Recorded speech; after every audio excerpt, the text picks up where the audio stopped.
another one. Oh, this is gonna be fun. Cackling Pumpkin, thank you so much for the follow.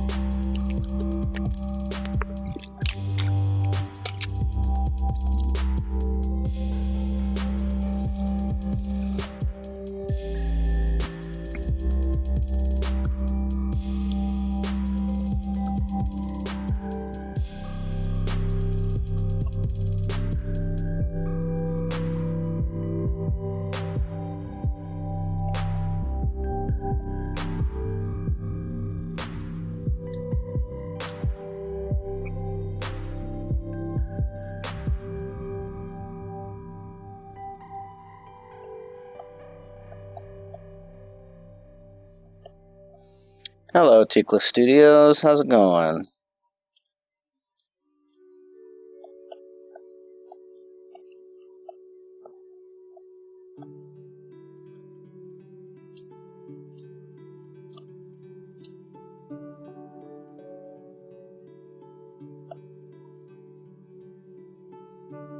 Hey, Flaky. I'm just gonna wait for some people to roll on in before I start. But yeah, hi. Welcome to another live tutorial.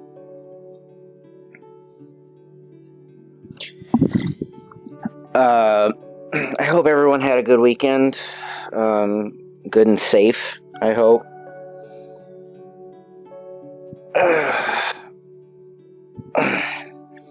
So, I'm a little exhausted.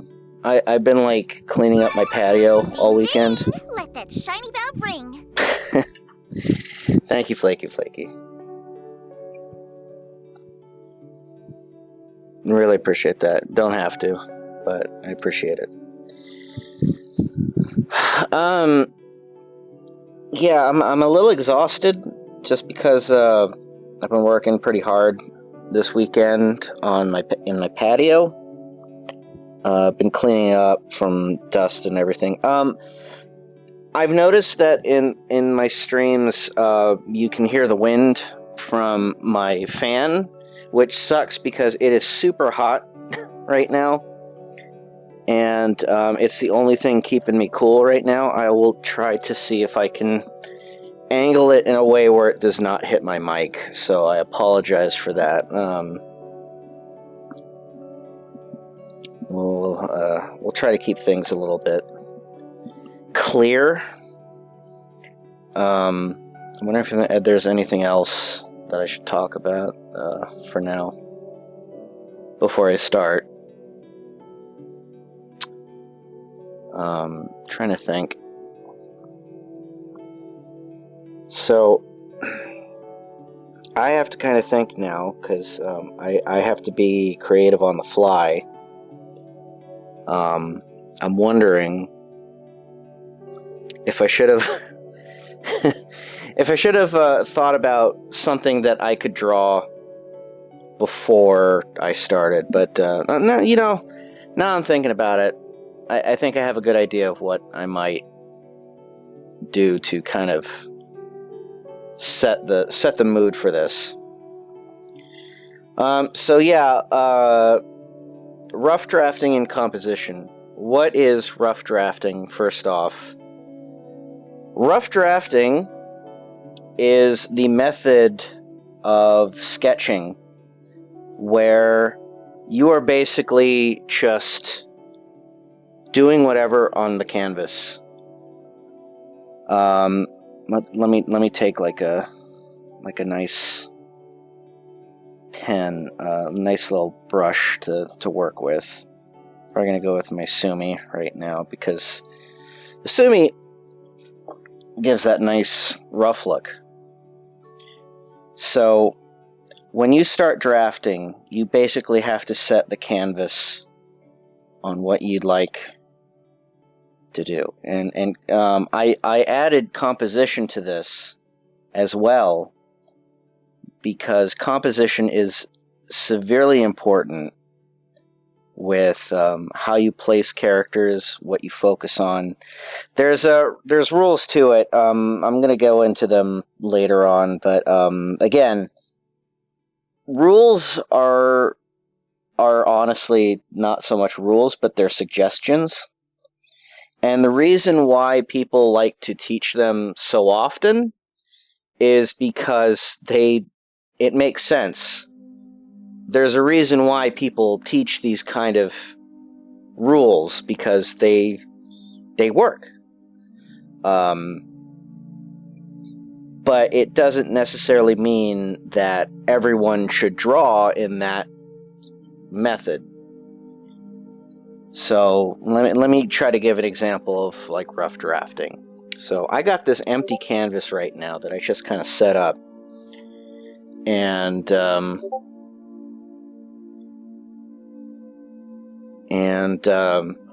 I'm just gonna kind of like figure out what I'm gonna do here. So I have this rough idea of now that I'm like kind of sensing in my mind what it is I'm trying to picture here. I'm now gonna see if I can get that going here.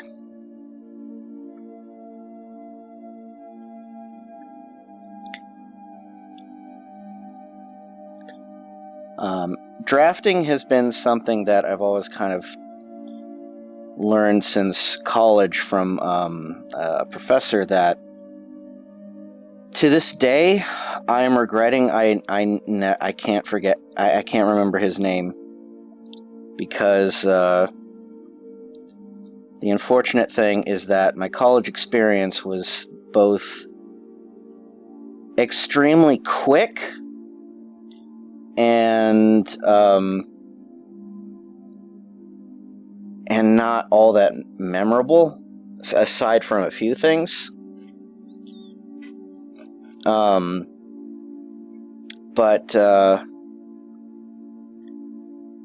what I basically learned from his class, and it was layout design, is that drafting and draftsmanship is a type of process. Didn't see that one coming. It's a process in illustration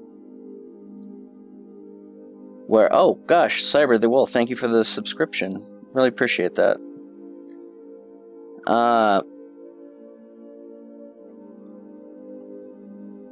Where was I? Draftsmanship is a style of illustration where you don't worry about the final product. You basically build on rough drawings and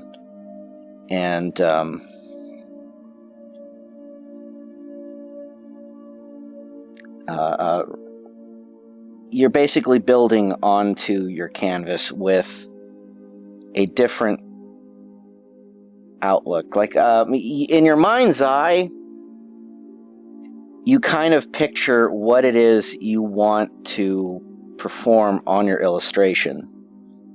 However, once you put that, at least to me, once you put it on paper, it's going to look increasingly different from what your mind is telling you how things look. And one thing that I've always kind of thought about, especially with the way that I draw, is that I want to stop worrying about how it looked in my mind and trying to get that to look on paper. So it's like I have the idea, but how am I going to execute it? Because it's always going to look severely different than how it looked in my mind. And there's a lot of people, especially for that, especially for a lot of beginners, where that's a constant struggle, because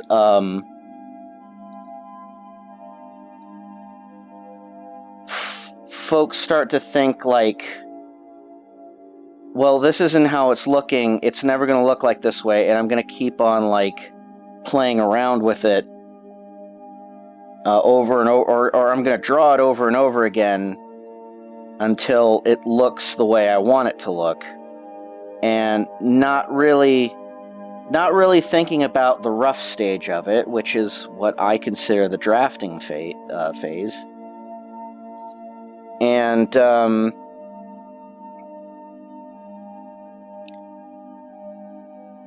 what you basically want to keep thinking of is how things look the more that you put lines on paper. It's like how something will continue to develop, because even while you're drawing it, you start to see, like, things that you want to change, things that you want to basically try and fix while you're drawing it. And when it comes to drafting, what you basically want to ignore is starting over again. Going, like, constantly going like, oh, I don't like this, and then you draw it again, and then it just looks even less like what you want it to look, and et cetera, et cetera, et cetera.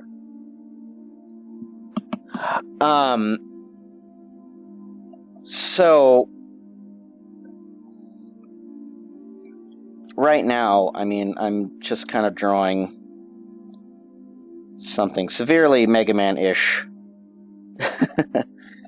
which is usually my go-to when it comes to stuff that I don't know what to draw, but I know this is like...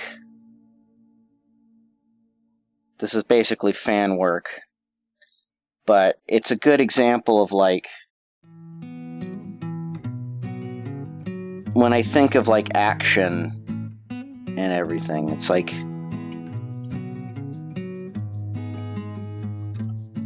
you go to a certain subject that you're knowledgeable about.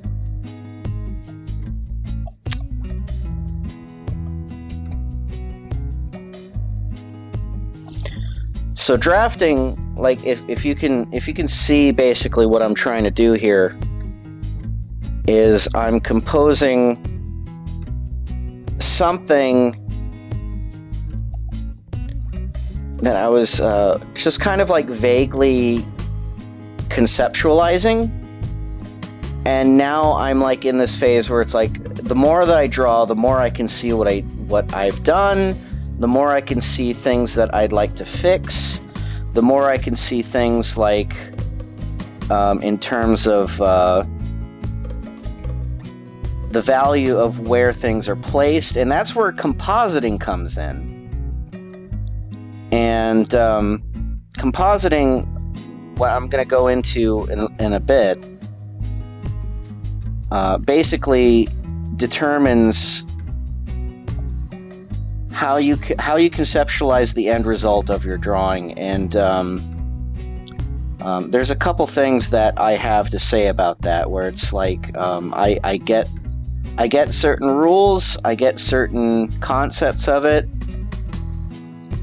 However, the unfortunate thing is, like, sometimes the rule, you can play around with the rules a little bit and kind of break, like, these norms of whatever rules have been made about art and what has been taught, constantly been taught in like classes and stuff like that.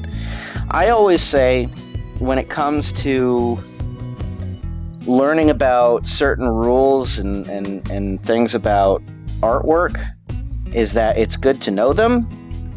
It's good to know about them. It's good to practice them. But in the end, if it doesn't work for you, at least you know them, and now you have this. You can break them.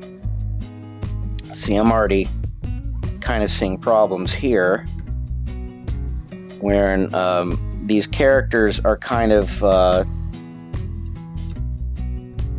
I can see, like, I can see ways that I can fix this, but I really just want to get the concept down on paper right now.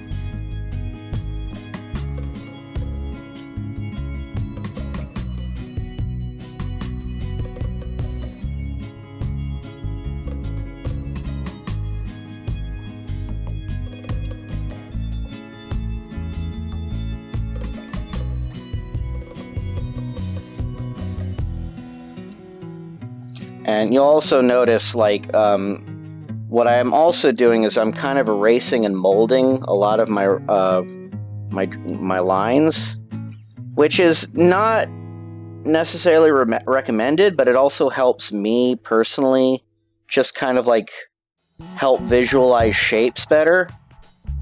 And if I see too many lines somewhere, it can get muddled, but at the same time, you kind of need these lines because you get an idea of, you know, if you remove some lines or remove some, like, line weight for some things, you start to see, like, what's focused and what isn't. So, like, if you make thinner lines, it looks a little bit more distant. If you have thicker lines, it's more forward or closer to the camera, so to speak.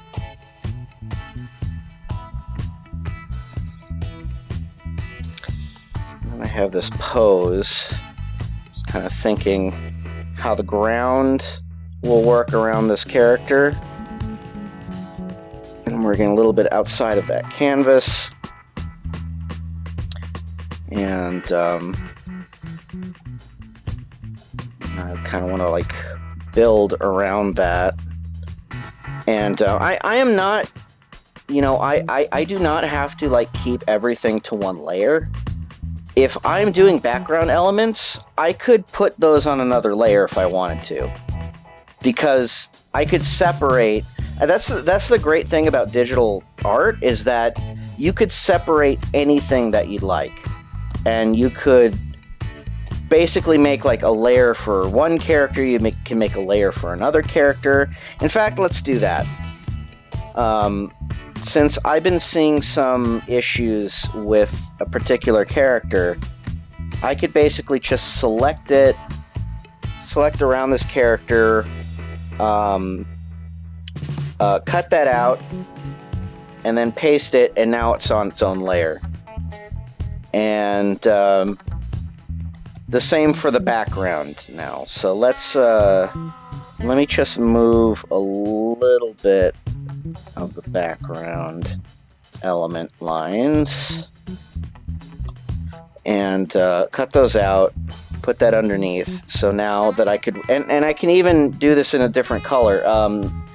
The layer color, basically, none of the colors will change on this canvas, but when I select layer color and just let it be, like, you know, from blue to white, I could make it so that these will look like blue lines. And I can change the color of these lines going to the layer color, and the subcolor is just basically like the secondary color. So, like, if I had a lighter color, it would basically become yellow. So this is like right now, this color that you're seeing that's yellow, that's actually white. So let me turn off this layer color thing. See? You see that? It's basically taking the grayscales of what to work with, and it doesn't do that for transparency. It does it for the scale of the gradient of whatever line you're working with. So anyway, I just wanted to kind of, like, show that off a bit. And I'm not really into this color. Let's just make it, like, a little reddish. So now that I have, like, a background color, and I'm not in black right now, so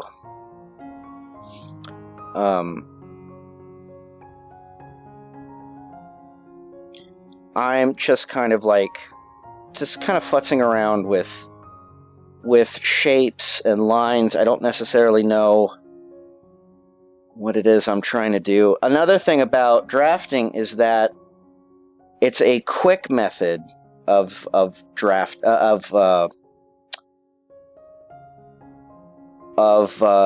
your sketch. And it's not everyone. I'm just saying, with me, I work with like a very large canvas. I work with a very large space. My arm is going to be moving with the lines, and it kind of brings more action into my line work. And that's just me. It's like, I don't always draw with so much action in my own, physical being. But I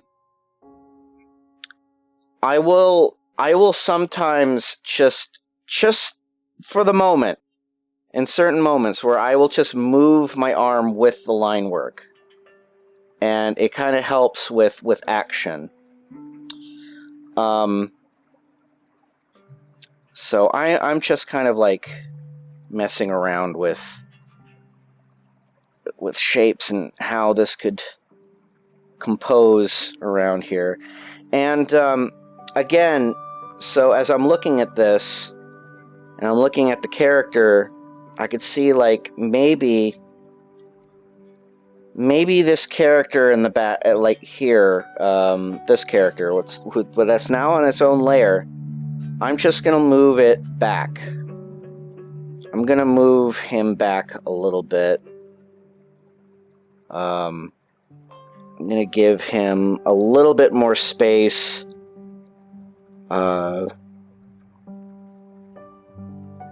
And I could add whatever it is I wanted. And now that I have like a little bit more space, I can add some more detail.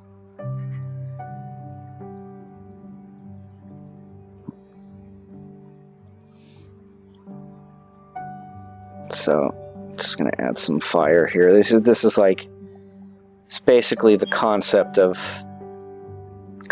fire right here. Since fire is very it's randomized. Fire is like a random element in which you know what fire looks like. To try to get fire to have a bit of action and motion requires like a lot of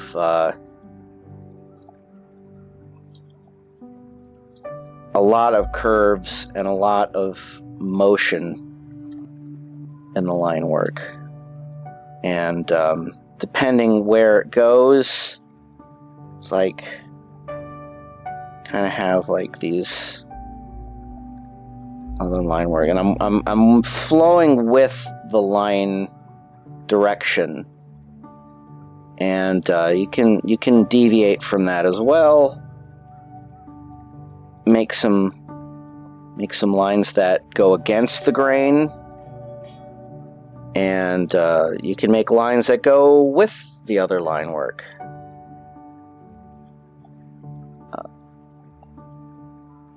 And then we have like this nice concept of where these fire lines go.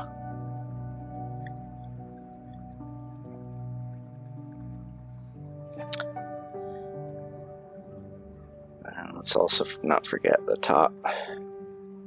Don't want this to be as pronounced, but it's there.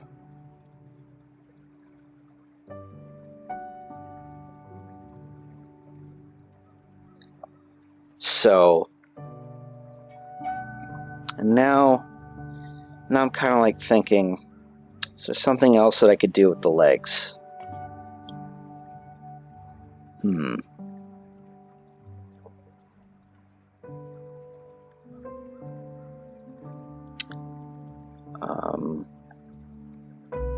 Again, you're not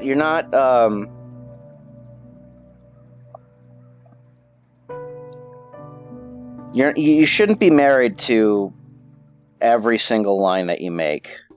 And you can go into another... You can go into another layer and see if there's another pose that looks good, that works with the pose. No, I'm not digging that too much. And I don't want this pose to look too much like the character in the foreground either. But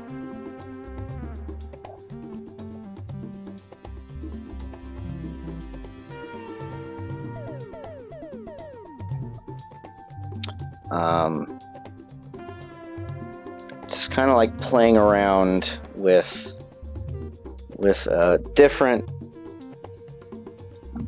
just kind of like a different look. Drafting is like, if I were to explain it in the method that I see it, and not necessarily the way that I have been taught, I would say it's the blueprints of an idea that is yet to be finished.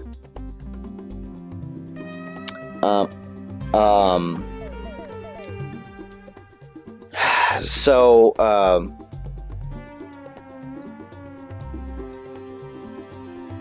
let's see here. I'm not too into this idea. I'm not like... This is kind of like a design that I just kind of made up on the spot. And, now I'm thinking, maybe I don't want him to be, like, in the air. Maybe I want his feet to be planted firmly on the ground. And with that, I basically can mold the background a little bit so that it looks like he's standing on it.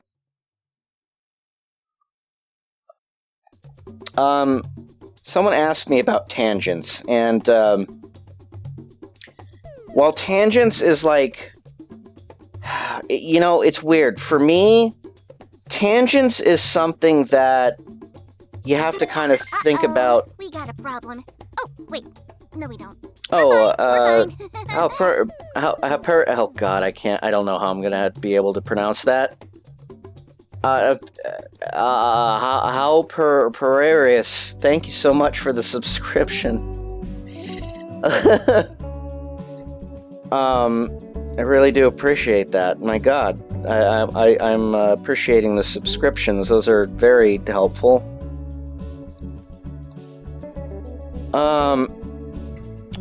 Tangents. Okay, sorry, I got distracted.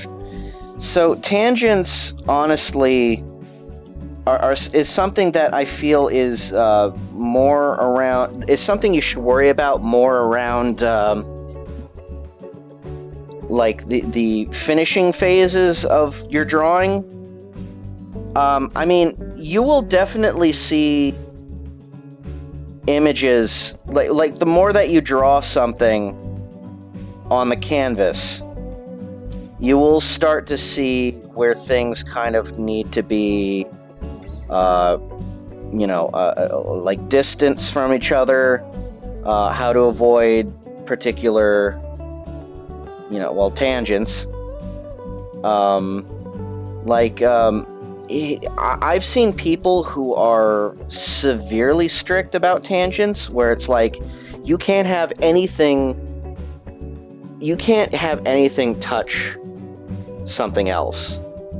And I don't really think that's fair to say. I've worked with a lot of pieces where, I mean, I get tangents, and I'm happy with the result, but then I notice that something's touching each other, and I can fix it if I wanted to, but at the same time, it's like, it's not necessarily needed, especially when it comes to like animation, tangents seems to be something to me that's like it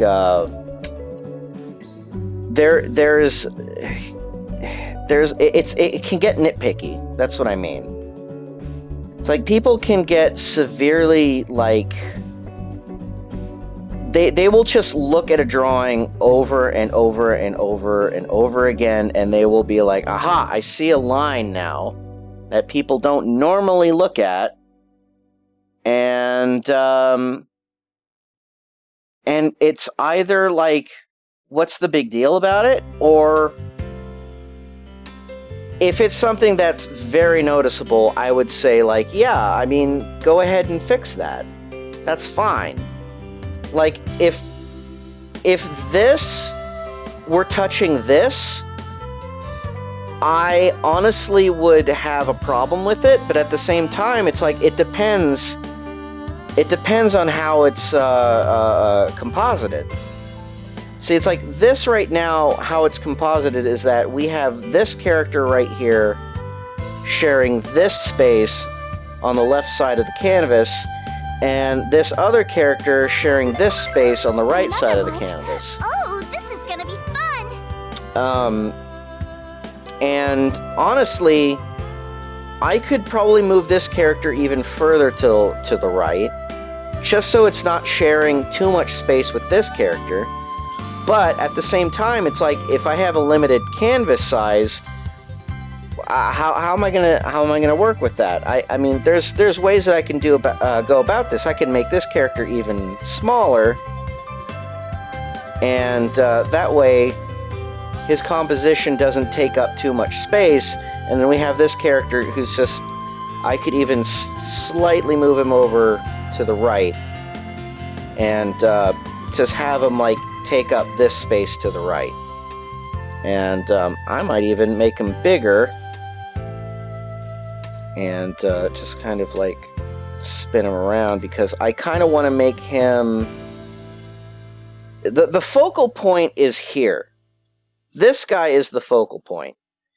And maybe I could center that a little bit. So we have this focal point, and we notice that going outward,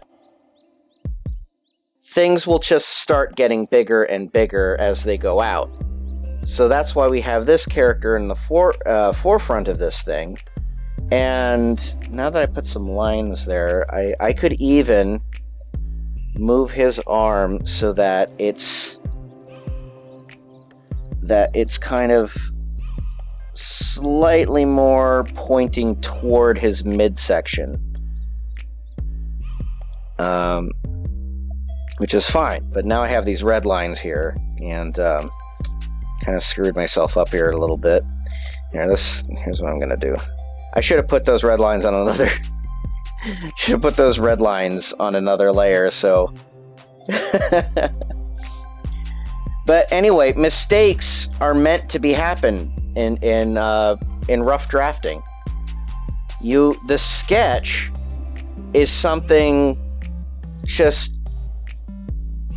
you can be as messy as possible, and it will still be an enjoyable piece.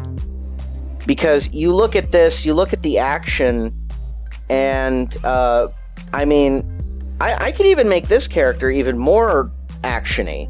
I should say Mega Man. I'll just say it's Mega Man. I could give him even more action. I'm not married to this pose, but now that I have like a basic concept of his design, and I'm gonna lighten this guy up a little bit. I'm gonna keep drafting a little bit more dynamic posing in his action, because I want to basically try to see if I can get even more of a stronger action pose out of him. So get it so that his head is a little bit more hunched into his shoulders, have his arm still, like, I still want to keep this arm, like, out here. So it looks like it's getting smaller the further it goes out. And his arm is probably going to be, because his arm is closer to the camera than his head, I could even make his arm in front larger. You notice how messy things are getting? That's the whole point of this. We want this to look messy because honestly, when it comes down to it, we're just starting. And we shouldn't be worried about how this is going to look before we're finishing. And I tell that to people all the time. It's like, whenever you draw something, don't worry about how it's going to look in the end. Worry about how it looks now and how you can improve it. And I know so many people who struggle to draw because they're trying to basically make a finished piece during the sketch phase.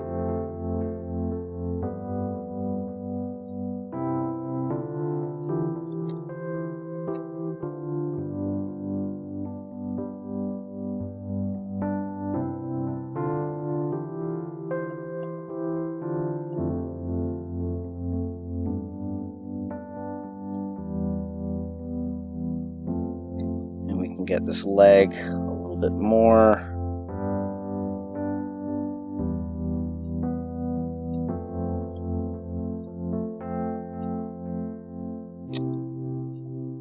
But yeah, it's like I could even like lower this a little bit so I focus more on this drawing above.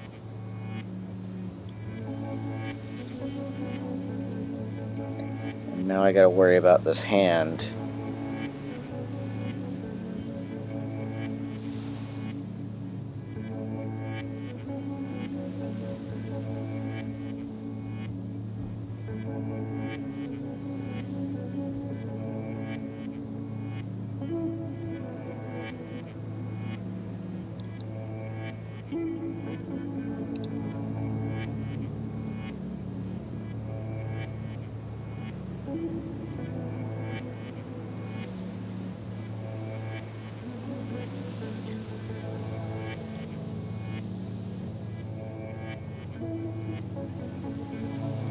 Let's draw here so I know where his legs are coming from.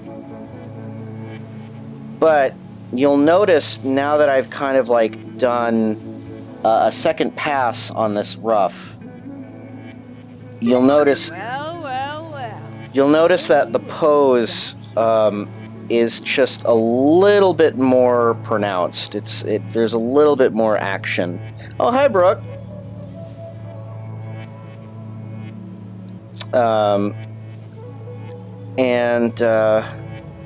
It could still be fixed. There's still some stuff that I could work around, but in comparison to the pose that I had, you notice how it's not like the original pose that I made is a little bit more stiff, but now that I have this new pose, it has a little bit more action to it, and it works just slightly better.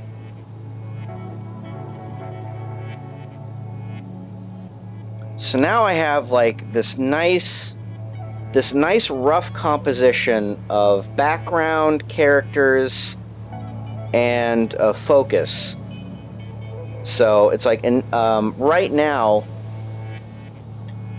the focus is on the character on the left, and the secondary focus is at the character on the right. But because we have this action that just kind of like, if you have people focusing here, we have this action that basically brings their eye over to this. And if people are focusing on this, it can work the same way. We still have like this flow that just kind of goes outward. So we have like this character that just kind of like whatever this character's movement has, it's bringing your eye from this initial focus into another focus.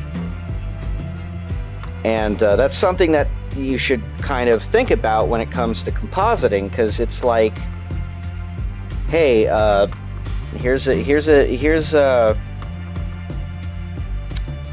me get into compositing. Like what basic rules are. And I have to bring this up here because I've read this several times, and when I was taught this, the 8 rules are basically unity. This is gonna be fun. Here, let me. I should write these down. So I'll put this in a different. Composition rules, or basic rules. It's like, because again, when it comes to rules, it's like they're good things to know. They're not necessarily things to follow. So first off is unity. Second is balance. Third is movement.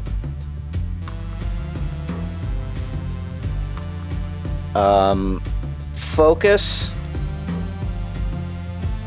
rhythm, and I'm also reading them off of another teaching tool of mine. So it's like this is not exactly an original concept. This is basically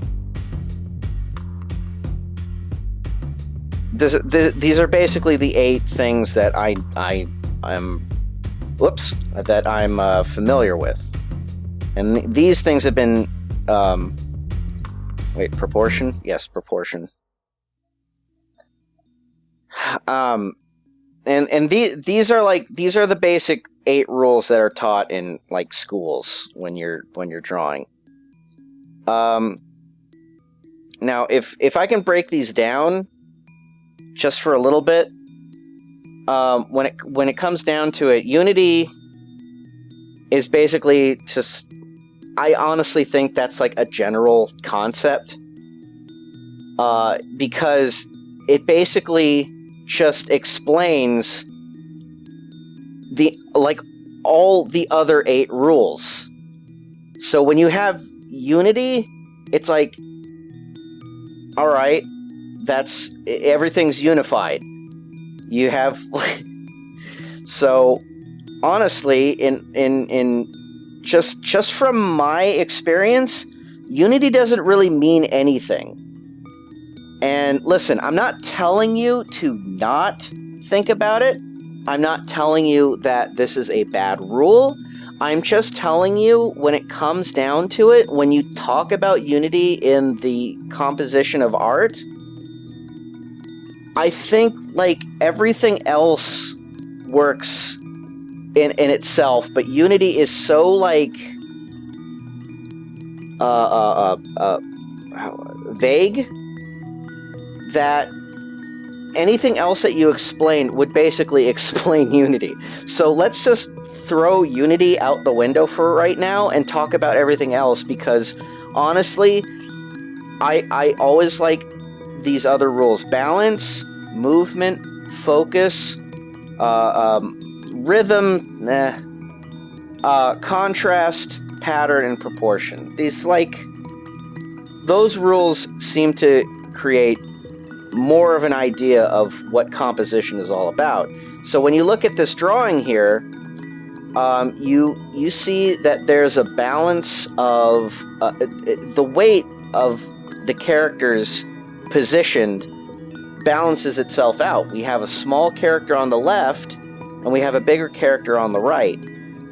And that kind of that may not seem like balanced, But in terms of like how you compose the drawing, and you have the movements of all the characters here, it works itself out. You have like a nice concept of what initially the focus is, and that generally brings you to, like, if you have a focus and you bring I shouldn't say characters, but you bring other patterns into it,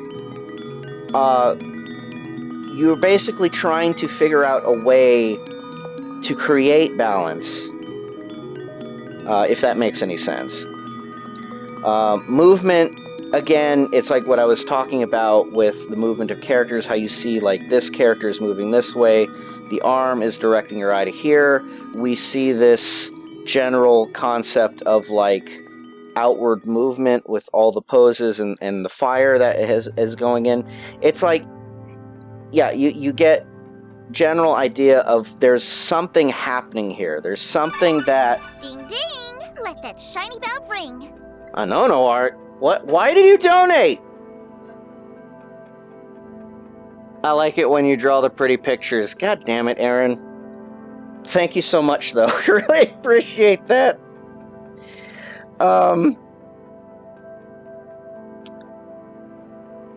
So...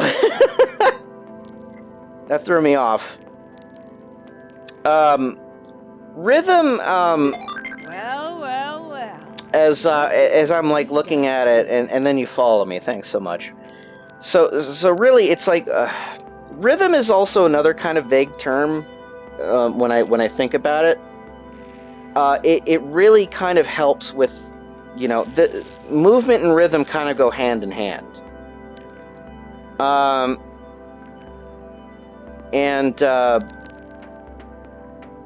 It's like, when you look at something with movement, you can kind of tell what is going to happen in an illustration.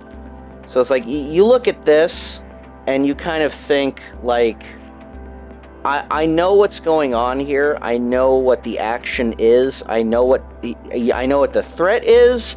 I know what the resolution could be. I know where the danger can happen. You basically think of different steps within an illustration that kind of tells a story. And I think that's what rhythm is trying to basically explain. Contrast. I feel like, listen, this is a rough right now, but I think contrast helps more with contrast and pattern. Basically, both work with color. So if I was to color this, and I were to give this, you know, if I were to give this any sort of, like, general coloring, and I'm gonna do that super quick if I can in another layer. So I have, you know, this general color, which is a darker color as the base. But what I want to do is I want to make the focus being the fire, because this will be where the initial light source is. So we have, like, this light reflecting around this character, and now that we have, like, this light source, we could probably go in and make this lighter, like, around him, but he will stay dark because you know, we have, like, the light kind of shining off of him, and it gives a nice contrast to, you know, to the fire. So, but now that we have, like, this light source, and we kind of, like, it's not as pronounced the further it goes back, but we still see that there's a threat, so maybe we could put some of the light shine onto him. In fact, maybe we could put even more shine of fire around the highlights of him, because we basically want to initially consider this character here a threat. And as we now have this highlight of this character, and we see the other character kind of like reflecting on that, and we could evenly put more shade on this character, but we don't want him to disappear. We basically want a little bit of highlight on him. But again, I'm doing this really, really quick. This is not set in stone. But another help is to bring highlights to the eyes. I always like to bring highlights to the eyes because those give nice. That gives also a nice contrast of where to put some focus on. Because while this is not as pronounced, this is. So now with color, we have like a bigger focus here, and as we go outward, we see the rest of it. So, proportion is basically another concept of like, we have everything kind of looks correct in its place. And I probably should have read more into this, but I kind of brought these up thinking I would remember something in my lizard brain of stuff I was taught, and I kind of do. But at the same time, it's like you thinking about this in sort of like a student aspect, and you're going to be learning for a test later on. And while these concepts are really good to think about, you're not really going to think about them while you're drawing it until you kind of see it. And that's kind of like the point that I've been trying to make about drafting, is that you have the idea, you have the concept that you want, now put that on paper, but don't overthink it. Another one? Because this is gonna be fun! Because the more that you start overthinking a drawing, the more it's going to be very calculated and very mathematical, and honestly, I don't think people think about that until the end result. There were so many examples, and there were so many examples of drawings and paintings that I saw when I was looking up composition before the stream, and when I was looking at them, I kept thinking, it's like, I wonder how many of these artists actually thought about this before they were finished. Because a lot of times people I feel like sometimes people kind of overthink what something, like what went into the thought process, and how could this initially be perfected. And I want to give like an example of here, when I look this up. I want to I forget the name of this painting, please forgive me, but I was looking at this when I was looking up composition, and I want you to look at how, if you looked at this without the lines, would you be thinking about these lines? I don't really think so. There is a very mathematical look to this when you have the lines to it, but when you remove these lines, you are looking at a good composition, but you're not necessarily thinking about the shapes and the lines and the contrast and the rhythm. And it's like, that's great and everything, but this is like a critical approach to looking at an illustration or a painting. And I honestly say, fuck that. It's not necessarily wrong, but, oh god, the golden ratio. You mean that spiral? Like, hey, okay, let's for a minute, where is that?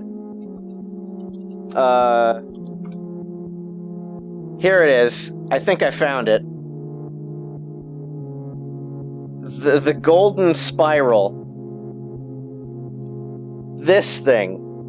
This fucking thing that I see everywhere. Let me like screen this for a minute. And let me now just put this over my drawing. And see. Now, if you did this to any drawing, it could seem like I planned this. However, I did not plan this. And this is basically what happened. And it looks like it makes sense. But honestly, it's complete and utter BS. Look, I can even put this here and it would look like it made sense. Or maybe here. Check that out. That makes sense, right? Or maybe like this way. You know what? I am a god at composition. Anyway, listen. You can put lines over a painting and a drawing as much as you want to kind of like clarify that you meant to do this. And I know that there are several artists who will do this. I think it's, listen, this is gonna be fun. Don't get me wrong, I think it's completely fine. I think it's okay. But sometimes when I walk into like the Museum of Contemporary Art and I look at something and someone with a critical mind looks at this and says like, this is a composition that has perfected the craft of shape and form and balance, I honestly think they're talking bullshit. All I'm seeing is someone took a VW Beetle and like put it in the middle of a museum and said that was art. And I did see that. I'm not here to shit on critical composition or anything. I'm just trying to say, if you overthink something, you're more than likely either not going to be able to be satisfied with what you draw, or you're going to like go insane with trying to figure out what is perfection. And honestly, when it comes down to it, perfection is like, it is a concept that is lost on folks. I don't really think there is any perfection. There is no one way to draw. There is no one way to go about things. There are things to learn. There are things that you could apply to your drawing that you learn from in different ways. But when it comes down to it, sometimes the rules can be thrown out the window and you will still have a great drawing. It's also subjective. People are very subjective and critical about certain artwork, and they would say like, you know, there are people who would prefer Fairly Odd Parents over SpongeBob, and then there are people who would prefer Ninja Turtles over Power Rangers. And it's like, that's all subjective. It's like, it's just something that people will enjoy different things. I kind of went overboard with my tangents here. I just kind of wanted to, in my process here, kind of explain how people should kind of think when they go into drawing something out of nothing. You can use reference. You can use examples. You could look into poses. I wanted to actually talk to you folks about something that I use. There's, let me see,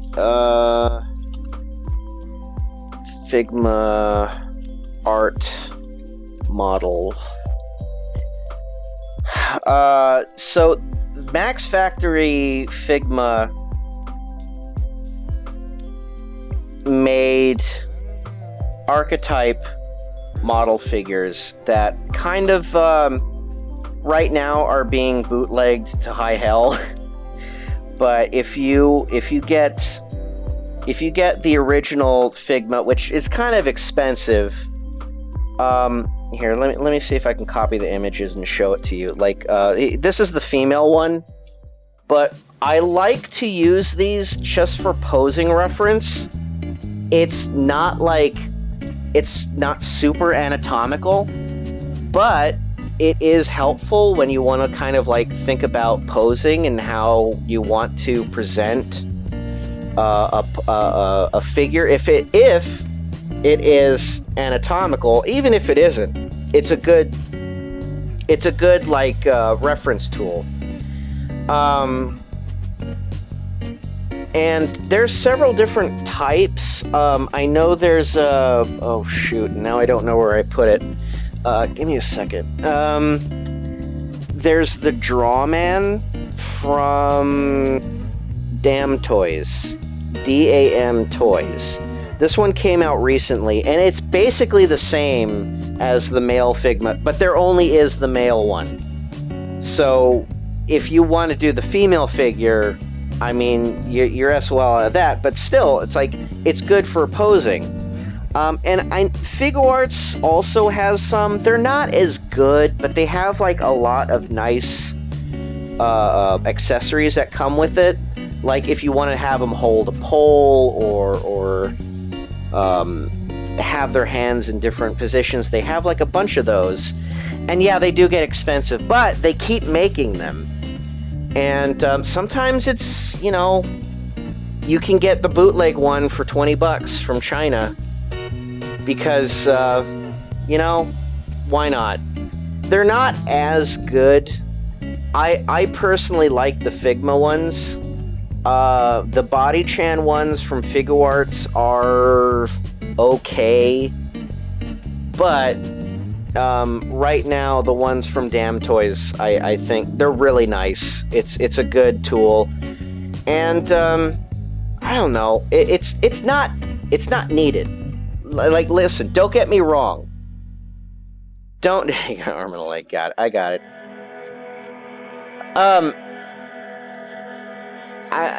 You can also look up reference in images, Google Images. There's plenty of different references to posing and also Clip Studio EX. And let me see if I can get this out for a minute. Because, so, as you can see here, Clip Studio comes with some models to reference. And they also have bodies. Where is it? Where'd it go? Oh, here it is. Yeah, see? Check it out. I just put a body in this image, and you could make this smaller. I think. What's I already forgot how to work these out. Oh yeah. Here you go. So you could move your body freely. These take a little bit of knowledge with CG. Like CG stuff, like you could try to kind of like move it to the best of your ability.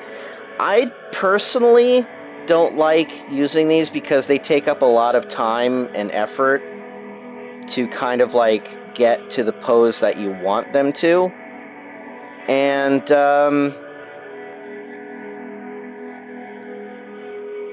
that's camera. Let's see. Can I zoom that? Yeah, yeah. All right, there it is. There was the zoom tool. And whoa. I didn't know you could do that with the mouse wheel. You basically changed the FOV.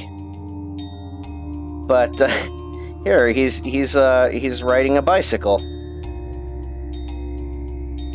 I wanted to zoom in so I could take a look at this, but it's actually a decent pose for someone who has been randomly playing around with this model. And there's also different models. There's several different kinds. I mean, here's the female one, and yeah, but I don't know if the regular Clip Studio has these. I do know that the EX does have them, and again, you could probably look up. There's probably a lot of different tools and websites in which you can find stuff like this. I just thought that would be fun to point out. Overall, when it comes to coming up with an idea of what you'd like to compose, just draft. Make your shit as rough as possible. It's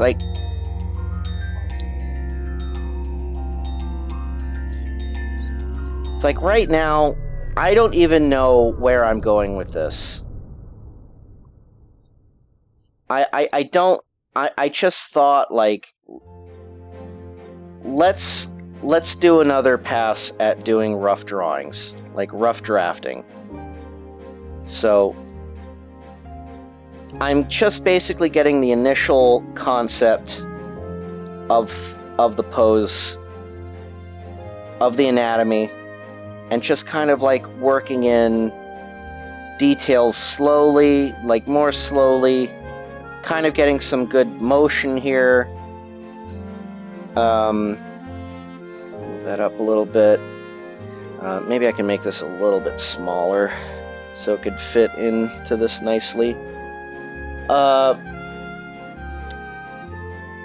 That's a good point. Xepoch X said, "It found the faster that you go, the less attachment you have to it, and you won't feel bad after an edit or deleting things if things don't work." That's very true. When you do cleanup work, I feel like you kind of slow down because you're trying to focus on the details, but you're still working with a sketch. And honestly, when you're roughing out something, you want your drawing to have like a lot of fluidity and a lot of motion. And you can't really do that with slowly working in details, figuring out like what line should go where. Like if you were just, let me see if I can figure out how to draw slowly.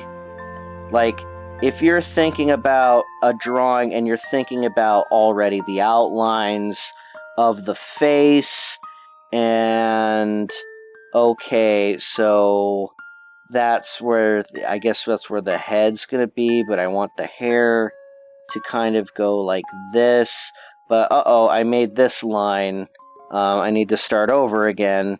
But I'm doing the eyes now. And now I'm doing this eye, and I guess that's where the nose should be. And I think maybe I could put the neck here or something. But now where are you going to go with this? Where do you want to go with that drawing? You don't really know. So you have this drawing here now, and now you kind of think like, what's something more loose that I could do with this? So now we have a little bit more movement. You notice the difference now? How it's kind of like, now that I have this more free looking pose with more action and movement, it's still a stance, but it has like a lot of character to it. And that, my friend, is working with rough drafting. If you move your body freely, you will basically have a better understanding of motion and action with posing and drawing, because now I'm not thinking about the final drawing. But now that I have this concept, oops, new layer. Now that I have this concept of where things are, now I can start working in the details, and I'm not worried about where things are. I am now using the rough to kind of detail where my lines should go.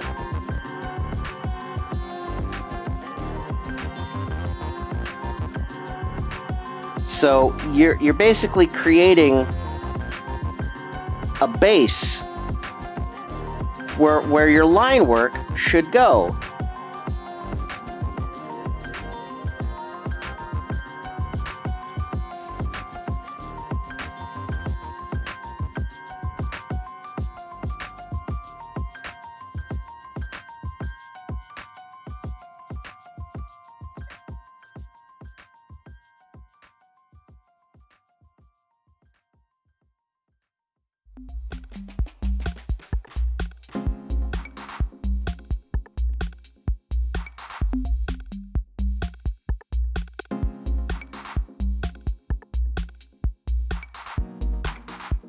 And now that we have like these lines, and we take away the rough, there you go. There's your drawing. But because I thought, like, starting here, thinking about,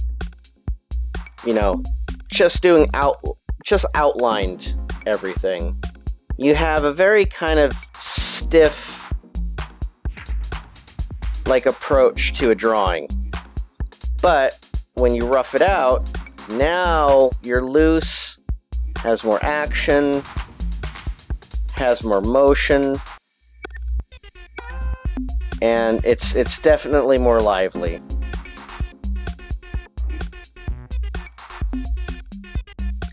And when you take that out of the equation and you do the line work over it, and you finish the drawing, you now had Uh-oh, we got a problem. oh my gosh, Queestock, thank you so much for the subscription. Man, I can't believe folks are subscribing to me. I really appreciate that. Let me a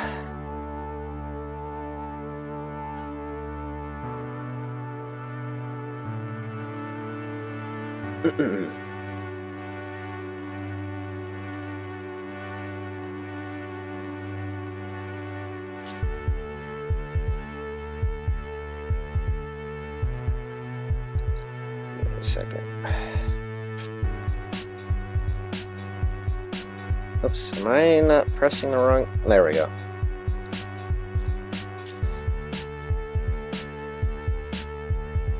Okay, so, but yeah, like, this drawing that I was doing earlier, where is it? There it is. Trying to figure out which layer I did. So,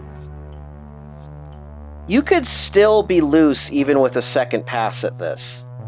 And like what I like to do is molding, which I've coined because I seem to like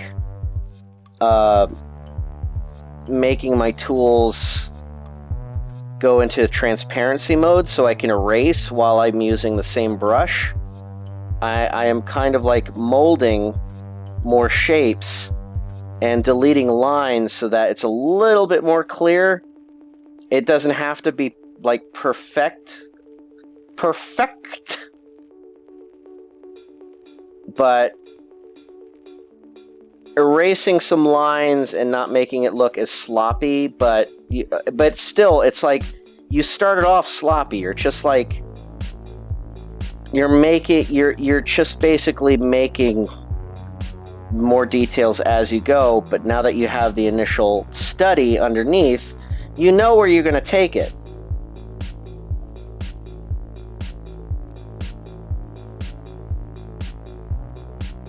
There will be mistakes in the way. There will, it's all about making mistakes. Because you want to learn from it by doing. And when you look at it, you can kind of tell what kind of mistakes you're making, what kind of things you want to fix in the drawing.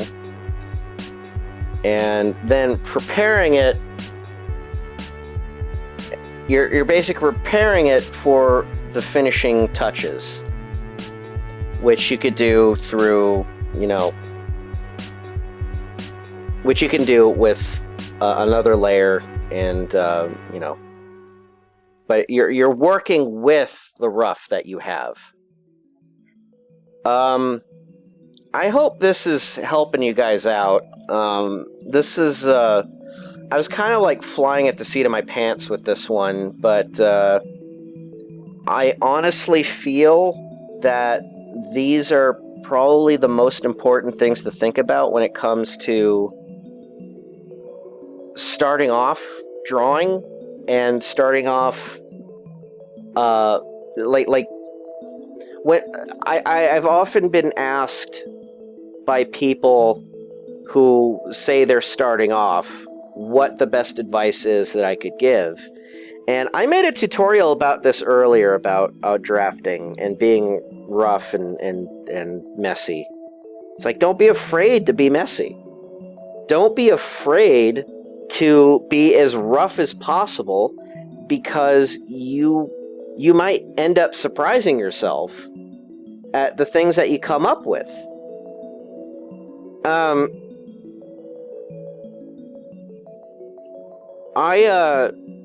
I've often have grown up drawing with a uniball pen, and that was the only tool that I ever drew with. I never used a pencil. I never liked using a pencil. But when I would draw, I would often just make the outlines. And I kind of always eyed the shapes. And I always thought that's how you're supposed to draw. It's like, my thought process was, if you cannot make a drawing look like a finished piece by the time that you're done with it, it's not a good drawing, and I have to start over again.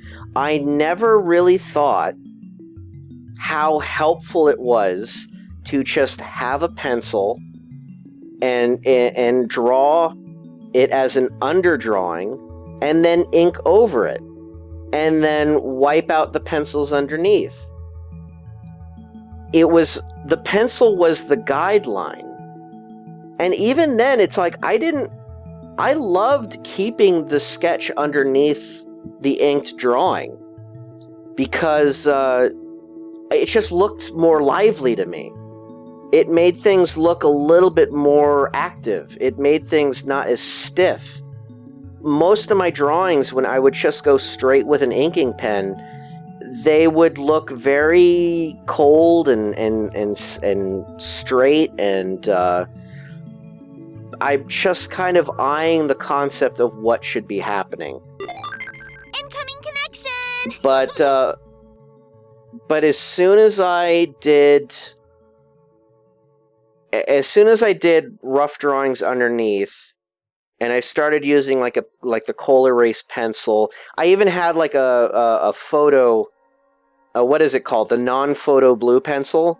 I loved that pencil because when I scanned it, it would not show up. Like the underdrawing would not show up if I inked over it. And that was like my favorite pencil. Oh yeah, sorry Gabe. You like the first hour was basically what I was doing with this rough. Yeah, so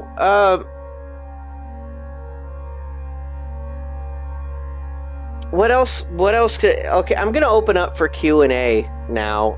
Is there anything that anyone would like to open up about drafting, or anyone have any like question to anything I missed? Is there anything that I may have like kind of glossed over a little bit that people would like me to elaborate a little bit more on? Could I quickly explain what you were discussing about the two drawings towards the bottom? The drawings at the bottom were basically, I was explaining what... let's see. So this portion I was just drawing without any underdrawing at all. And then this portion I drew with like a little bit more loose like sketching. And then I went over that here with another layer to kind of ink over that to show that I still have the guidelines of the rough to work with. So when I clean it up, it's like I don't have to worry about the cleanup in this stage. I can worry about it in this stage. Gabe, I thought you were going to ask, could you please explain to me everything that you said in the past hour and a half?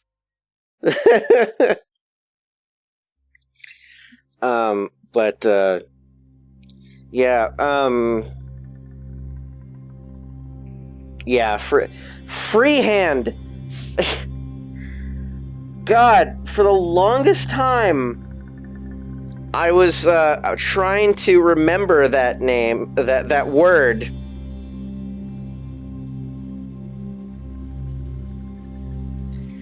Freehand.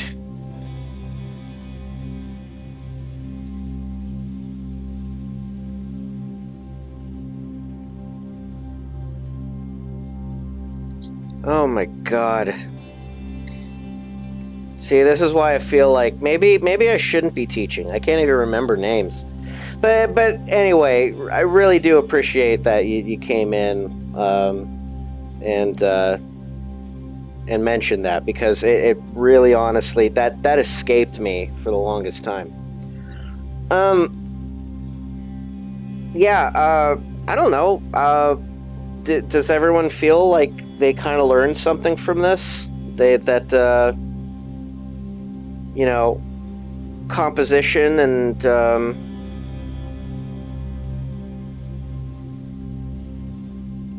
all that.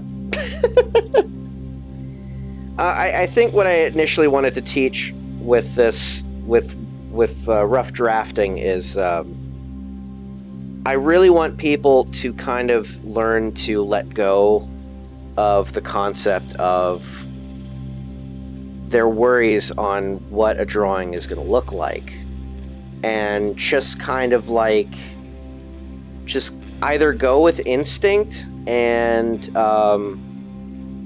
be as messy as possible to kind of like I'm a very visual person, so when it goes from my brain to the paper, it's always going to look different.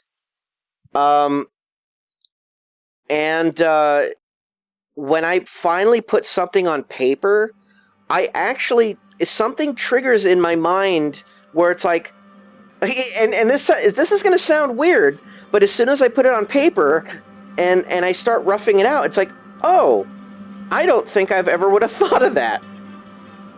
which is a weird concept, but it's true. It's like if you suddenly put something on paper and you're just like doing like, whatever, all of a sudden you look at something visually and the creative part of your mind will look at something like, it's like, think of it as like a cloud. When you look at a cloud and you're trying to figure out the shapes, you start to say like, hey, that looks like a cat or something like that. It's that's the kind of thing that I find fascinating about visual learning as opposed to like getting something off text or a book. I will often kind of go through osmosis in which I'm teaching myself things, and all it is because I'm just like I'm doing la di da di da.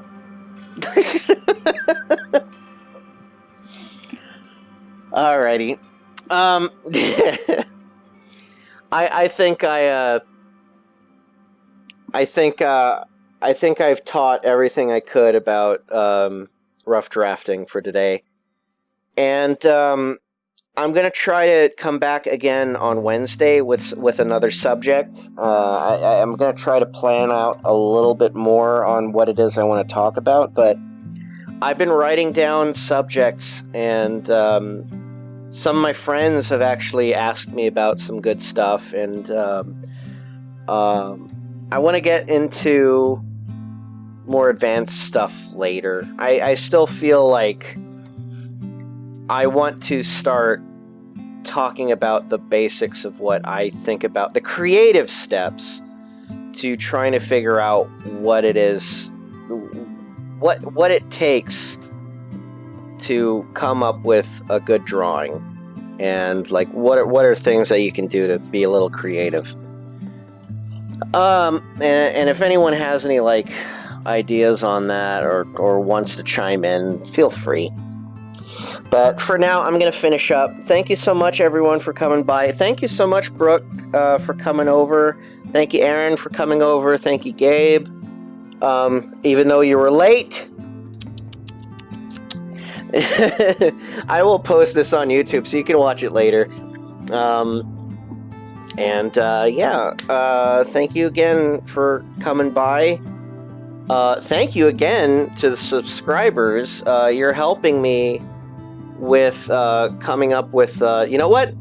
I actually have a good idea for what my next icon's going to be. My next emoticon, I should say. My emote. I might do it that, I might make it a little bit, Wait. Here, hang on. I had this for a while on my Discord. If I could find it. But my favorite quote from Simpsons is probably not like all that spectacular. And I cannot find it. Here, I'll find it. I tried to make this an emote, but it is way too big, and it's way too difficult to look at a smaller size. But here, I found it. This is my favorite quote from The Simpsons, and I think this just this pretty much sums up how to teach drawing in a nutshell. It's just that easy. Anyway, thank you everyone for coming by. I will see you all later. I might stream again tomorrow if I'm working on a reference sheet, but we'll see. Anyway, take care everyone.